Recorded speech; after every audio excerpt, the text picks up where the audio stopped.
Hello everyone and welcome back to another Figurehead Reviews video, and today we are going to be taking a look at the DC Comics Multiverse King Shark Collected Connect Wave Batgirl. We got Batgirl here in the front window box. We got the logo there at the top for Multiverse, nothing on that side.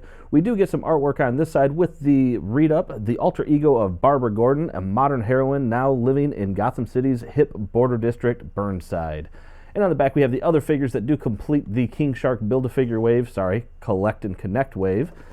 Figure, and then we have the UPC code on the bottom so you can do some searching online. But enough about that, let's get this open and take a look at Batgirl. And here is Batgirl out of the packaging, and she is wearing her new Batgirl of Burnside uniform there, which I actually really like this costume. I think it's very cool. It looks more like, I don't know, it's like a leather jacket, and the boots and stuff. I don't know, I like the look. I think it looks very modern, and it works here for this character. I got a couple of gripes about it, other than the usual Mattel stuff. I actually have a loose leg joint, which I'll kind of go into. But we'll kind of deep dive a little bit more into some of the other stuff here in one moment, once we get a better look at some of the accessories, and then we'll get a better look at Batgirl.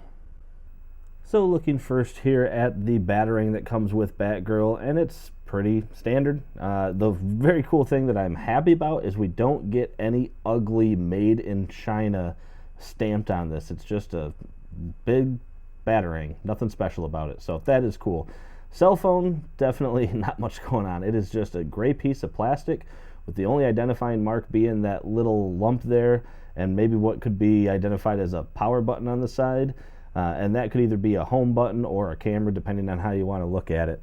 And then aside from that, she does come with an arm for the King Shark Collect and Connect, which we will take a look at that once we actually put King Shark together. And getting a better look here up close at Batgirl / Barbara Gordon. Actually, this design, even though I know it is based on the New 52, this head sculpt feels very Bruce Timm, Batman the Animated Series to me. I think maybe it's the eyes that kind of really give that away. But the head sculpt's actually pretty cool. You got some of that little fading that you see on the edges there of the mask, where it meets the flesh tone. Yeah, but, it's not that bad. The hair actually came out looking pretty decent. You got that dark shade of red, which I think is cool. Going down to the rest of the figure, we can see her cape is, it's, held on with glue, but in this case it looks like it's actually held on with some fabric stamps or something like that. And it is a short cape with black on the back and then yellow on the inside, which I think is cool. You can see the design of the jacket. You got the zipper there at the top with the high collar, the Batgirl logo, and again, you got some paint that could have come off better right there on the line work, but not too bad. And then again, it makes it look like it's a leather jacket, and they actually added this soft goods piece here, and it's not super soft, but they added that to make it look like the jacket does come down more, and then you do have her utility belt, I guess you'd call it there. And then gloves look fine, and not much going on with the legs other than the boots I think look really cool.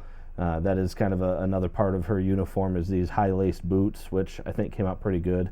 And unfortunately, this is the leg that's loose. I can't even get her to stand up. I had to use this base. I'm sure that's just something going on with my figure, and hopefully I would imagine it's not something that you would see with any of the other ones. And as far as scale goes here, we can see that Batgirl is coming in at about 5 3/4 if we're not including the ears there of her mask. So she is a little bit on the shorter side, which works. Female characters tend to be a little bit shorter. Look at the articulation here real quick though. So you do have a head that can go side to side. It's not terribly hindered by this hair too much until you start turning this way, and then it does kind of get caught on that. There's really no up or down motion on it, so not a whole lot going on there. You do have arms that, you can't really get a whole lot out of them. That's about it.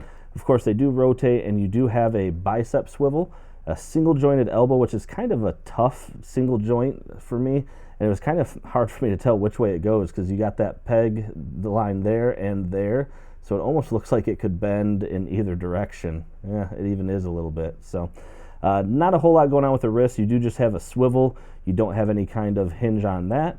You do have a ab crunch, which actually not too bad. Going down, not much going on there.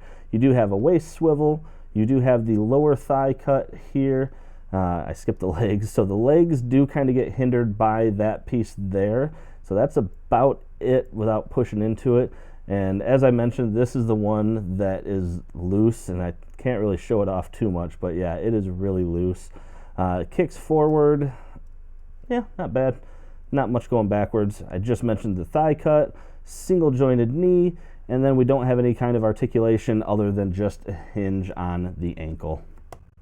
And for a quick comparison here, we have the Batgirl, Barbara Gordon, standing next to her father, who was filling in as Batman, which was the other figure that I reviewed from this wave. And then also, just to get an idea of the scale, I have Spider-Gwen here, so you can kind of get an idea of the female body mold for Mattel versus the female body mold for Hasbro, and this would be kind of the younger teenage or early 20s female body mold. So pretty similar in size, actually. And that about does it for this review, everyone. And overall, I like the figure. I think it's cool. I like that we get the updated Batgirl design, the Batgirl Burnside look. I actually really like this costume design. Overall, just limited articulation, again, from Mattel does hinder what you can do with this figure. And you know, the single jointed elbows on female characters for both Mattel and Hasbro is just a letdown, because I was trying to do like some jumping poses and such, and I just wasn't really having any luck. She's not even standing on her own. I do have a stand, again, to keep her standing up like this. So, I mean, that's not a bad pose, but again, this ankle, since there's no articulation, doesn't offer any kind of support. And mine, since it had that loose leg joint, actually can barely even hold this pose on its own as well. So, it's a cool figure to have, but don't get it with the thought that you're going to be able to do a lot of articulation with it. But anyway, guys, if you like this review, please hit the like button below. If you have any comments, please leave those down below too. I love reading them. And if you like the content, please hit subscribe for more content like this coming at you. And aside from that, thank you for watching the video, and have a great day.